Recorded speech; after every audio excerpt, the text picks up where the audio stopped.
Russia একটি এমন দেশ যা প্রতিটি সংকট মুহূর্তে ভারতের পাশে দাঁড়িয়েছে। একসময় এমন পরিস্থিতি সৃষ্টি হয়েছিল যখন বিশ্বের অর্ধেক দেশ ভারতের বিরুদ্ধে অবস্থান নিয়েছিল।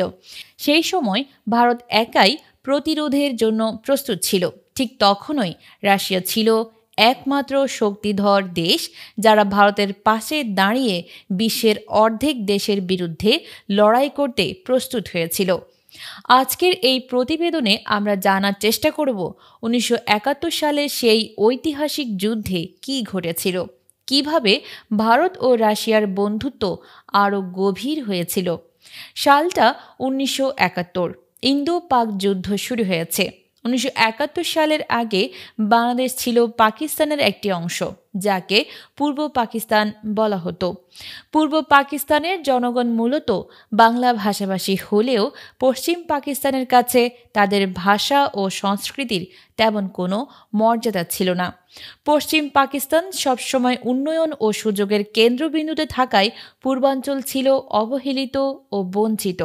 এই বৈষম্য ও নিপীড়নের কারণে পূর্ব পাকিস্তানের জনগণের মধ্যে বিক্ষোভ ছড়িয়ে পড়ে, রাজনীতি উত্তপ্ত হতে থাকে, আর পশ্চিম পাকিস্তান সশস্ত্রভাবে পরিস্থিতি দমন করার চেষ্টা করে। এই দমন পীড়নের ফলে হাজার হাজার মানুষ ভারত সীমান্ত পেরিয়ে আশ্রয় নিতে শুরু করে। শরণার্থীদের স্রোতে ভারতের পরিস্থিতিও জটিল হয়ে ওঠে। এই অবস্থায় ভারতের প্রধানমন্ত্রী ইন্দিরা গান্ধী মার্কিন প্রেসিডেন্ট রিচার্ড নিক্সনকে একটি চিঠি লেখেন। তিনি জানান পূর্ব পাকিস্তানের অবস্থা ভয়াবহ এবং মানবিক বিপর্যয় তৈরি হচ্ছে। তবে নিক্সন ধারণা করেছিলেন ভারত যুদ্ধের জন্য প্রস্তুতি নিচ্ছে, আর আমেরিকার উদ্বেগ ছিল যদি ভারত বিজয়ী হয় তবে দক্ষিণ এশিয়ায় সোভিয়েত প্রভাব বেড়ে যেতে পারে।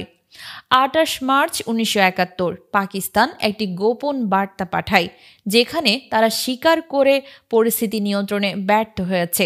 এই তথ্য জানার পর আমেরিকা, চীন, যুক্তরাজ্য সহ তাদের মিত্রদের সঙ্গে সমন্বয় শুরু করে। ভারতের এই পরিস্থিতির ব্যাপারে তখনও কোনো ধারণা ছিল না যে আমেরিকা চারদিক থেকে ভারতকে ঘিরে ফেলতে চাইছে। ইন্দিরা গান্ধী শান্তিপূর্ণ সমাধানের আশা নিয়ে আবারও আমেরিকার দ্বারস্থ হন, কিন্তু এবারও আমেরিকা স্পষ্ট করে জানিয়ে দেয় তারা পাকিস্তানকেই সমর্থন করবে। এর ফলে ভারতের সামনে যুদ্ধই একমাত্র বিকল্প হয়ে দাঁড়ায়। ভারত নিজেদের প্রস্তুতি শুরু করে, তবে ততক্ষণে ৩ ডিসেম্বর রাতে পাকিস্তানই ভারতের উপর প্রথম হামলা চালায়। ভারত প্রতিরোধে যুদ্ধ ঘোষণা করে।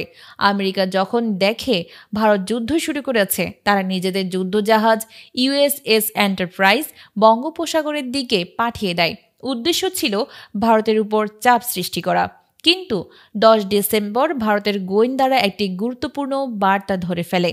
তাতে জানা যায় আমেরিকার পরমাণু অস্ত্রে সজ্জিত যুদ্ধজাহাজ ইতিমধ্যে বঙ্গোপসাগরের কাছাকাছি পৌঁছে গেছে। এর পরিপ্রেক্ষিতে ভারত তাদের যুদ্ধজাহাজ আইএনএস বিক্রান্তকে মোতায়েন করে। তখন ভারতের সামনে ছিল শুধু আমেরিকার যুদ্ধজাহাজ নয়, যুক্তরাজ্য, চীন, ইতালি, সৌদি আরবের মতো আরও অনেক দেশের যুদ্ধজাহাজও এগিয়ে আসছিল। এই সংকটময় পরিস্থিতিতে প্রধানমন্ত্রী ইন্দিরা গান্ধী রাশিয়ার সাহায্য চান। সোভিয়েত ইউনিয়ন চিন্তা না করেই ভারতের পক্ষে অবস্থান নেয় এবং তাদের পরমাণু সাবমেরিন ও যুদ্ধজাহাজ মোতায়েন করে। ১৩ ডিসেম্বর রাশিয়া নিজেদের নিউক্লিয়ার সাবমেরিন ও ব্যাটলশিপ পাঠিয়ে দেয় ভারত মহাসাগরে। রাশিয়ার এমন শক্তিশালী উপস্থিতি দেখে যুক্তরাজ্য মাঝপথ থেকেই ফিরে যায়। এরপর আমেরিকার পালা আসে। রাশিয়া সরাসরি হুঁশিয়ারি দেয়, ভারতের উপর যদি একটি হামলাও হয় তাহলে এর ফল ভয়াবহ হবে। একই সঙ্গে চীনকেও রাশিয়া জানিয়ে দেয়, যদি ভারত আক্রমণের শিকার হয় তবে রাশিয়া সরাসরি চীনের বিরুদ্ধে ব্যবস্থা নেবে। রাশিয়ার এমন শক্তি প্রদর্শনের ফলে একে একে সব দেশ নিজেদের যুদ্ধজাহাজ ফিরিয়ে নিতে বাধ্য হয়।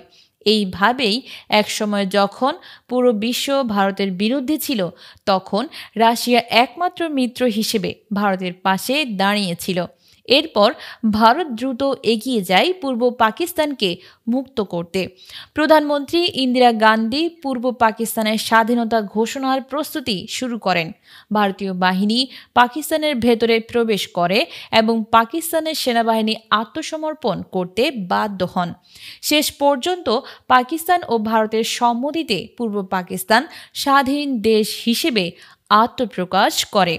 নতুন নাম হয় বাংলাদেশ। আর আজ সেই স্বাধীন বাংলাদেশের জনগণ স্বাধীনভাবে নিজেদের জীবনযাপন করছে। নিউজ ডেস্ক, নাইমা সিদ্দিকা, ভোরের আকাশ।